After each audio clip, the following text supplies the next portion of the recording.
Next up on the Lightning or Ignite Talk schedule is Laura Santamaria. She's a developer advocate at Pulumi. The title of the talk is Leaving the Nest, Guidelines, Guardrails, and Human Error. So, of course, we talk about reliable systems, talk about reliability a lot. We have a whole job around it, site reliability engineering. And in that sphere, we talk a lot about human error, right? Incidents, bug reports, they're often treated with, like why did that happen, right? But the term masks a lot of scenarios, from accidents to exhaustion and so on and so forth. And that's what Laura kind of wants to dive into, right? Is this idea of how can we frame that conversation, discuss how we can use guidelines like runbooks and guardrails like automation to help us address the fact that everyone will at some point make a mistake. So take it away, Laura. Hi there, I'm Laura from Pulumi, and today let's talk about guidelines, guardrails, and human error. Whenever we think about incidents, we typically think about human error.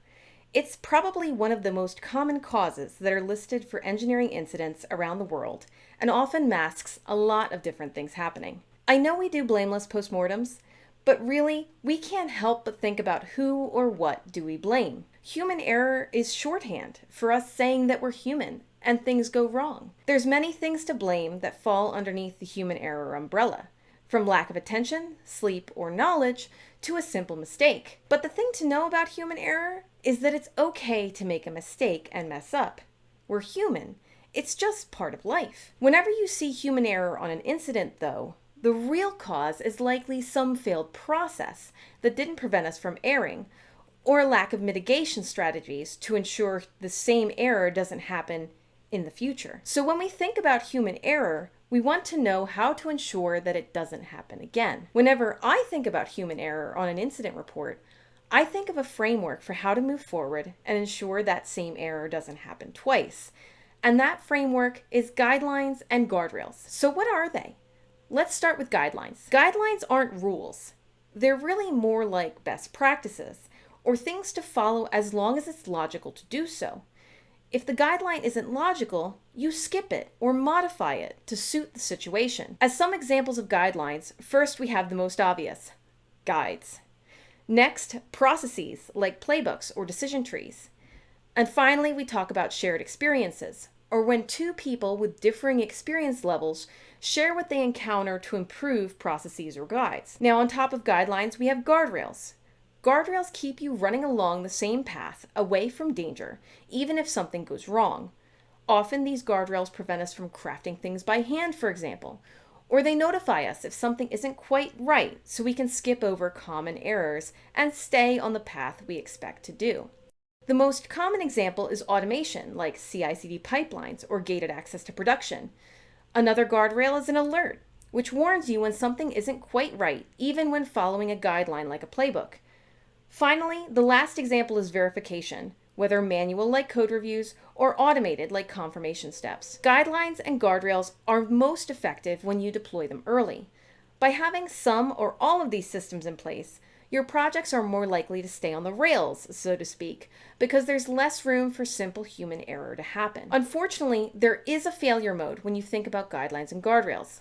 Let's pretend you own a business and you're getting your first customers. In your excitement, you move too quickly and something goes wrong almost immediately. Sometimes that happens because, as human beings worrying, we tend to rush to respond. We want to make things right. We want to do things well.